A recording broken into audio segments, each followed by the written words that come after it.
ମାଲକାନଗିରି ଜିଲ୍ଲା ପଡ଼ିଆ ବ୍ଲକ କାଲାଦାପାଲି ପଞ୍ଚାୟତ ରେଙ୍ଗାଲିଗୁଡ଼ା ଗ୍ରାମବାସୀ ଦୀର୍ଘ 40 ବର୍ଷ ଧରି ଏହି ଗ୍ରାମରେ ବସବାସ କରି ଆସିଥିବା ବେଳେ ବାରମ୍ବାର ଦାବି ସତ୍ତ୍ୱେ ଏହି ଗ୍ରାମକୁ ପକ୍କା ରାସ୍ତା ଖଣ୍ଡେ ହୋଇପାରିଲା ନାହିଁ, ଯାହାଫଳରେ ଗ୍ରାମବାସୀମାନେ ଏକତ୍ରିତ ହୋଇ ଗ୍ରାମକୁ ତୁରନ୍ତ ପକ୍କା ରାସ୍ତା କରିବାକୁ ପଡ଼ିଆ ଗୋଷ୍ଠୀ ଉନ୍ନୟନ ଅଧିକାରୀଙ୍କ ଜରିଆରେ ଏକ ଦାବିପତ୍ର ପ୍ରଦାନ କରିଛନ୍ତି। ରାସ୍ତାର ନିର୍ମାଣ କରା ନଗଲେ ଗ୍ରାମବାସୀ ଆଗାମୀ ନିର୍ବାଚନକୁ ଭୋଟ ବର୍ଜନ କରିବେ ବୋଲି କହିଛନ୍ତି।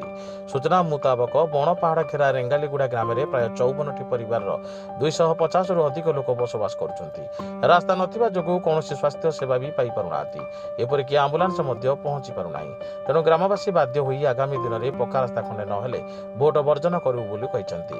ଏପରିସ୍ଥିତିରେ ରେଙ୍ଗାଲିଗୁଡ଼ା ଗ୍ରାମକୁ ତୁରନ୍ତ ରାସ୍ତା ନିର୍ମାଣ ପାଇଁ ସରକାର ଦୃଷ୍ଟି ଦେବାକୁ ପଡ଼ିଆ ବ୍ଲକ କଂଗ୍ରେସ ସଭାପତି ନାକା ରାଜୁ କୁମାର, ବ୍ଲକ ଯୁବ କଂଗ୍ରେସ ସଭାପତି ନାରା ନାଗାରାଜୁ, ସଂଖ୍ୟାଲଘୁ ବ୍ଲକ ସଭାପତି ନାଗୁଲ ଜବଦାଇ, ରେଙ୍ଗାଲିଗୁଡ଼ା ଗ୍ରାମର ସମାରୁ କସରିଆ, ଅନନ୍ତ କସରିଆ, ରାମଦେବ କସରିଆ, ଘାସି କସରିଆ, ଫୁଲମତି କସରିଆ, ସୁଖଦେବ କସରିଆ ସମେତ ଗ୍ରାମର 40ରୁ ଉର୍ଦ୍ଧ୍ୱ ପୁରୁଷ ଓ ମହିଳା ଉପସ୍ଥିତ ଥିଲେ।